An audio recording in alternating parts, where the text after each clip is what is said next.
ஆமா, அப்படி இந்த பையன் என்ன பண்ணிட்டான்? அவன் கஷ்டப்பட்டு சம்பாரிச்ச காசுல பைக் வாங்குறான், காரு வாங்குறான், ஏன் ஏரோப்ளேன் கூட வாங்குறான். அதனால உங்களுக்கு என்ன வந்துச்சு? ஏதோ ஸ்கேம் பண்ணிட்டான்னு சொல்லிட்டு எல்லாரும் கண்ட மேனிக்கு திட்டிக்கிட்டு இருக்கீங்க.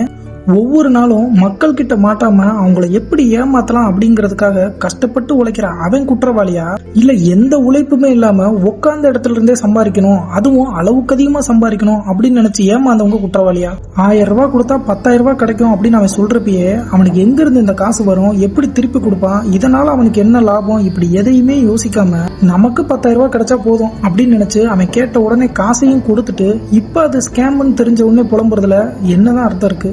பணத்தை இழந்தவங்களுக்கு தான் அதோட கஷ்டம் தெரியும். ஆனா இதை ஃபர்ஸ்டே யோசிச்சிருந்தா இந்த நிலைமையே வந்திருக்காதுல்ல.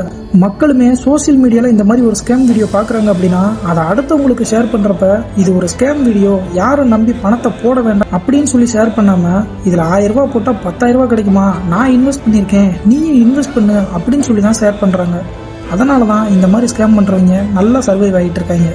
தினம் நம்ம எல்லாருமே கஷ்டப்படுறது இந்த பணத்துக்காக தான். அப்படி நம்ம கஷ்டப்பட்டு சம்பாதிச்ச பணத்தை ஏன் யாரோ ஒருத்தருக்கு ஈஸியா கொடுக்கணும்?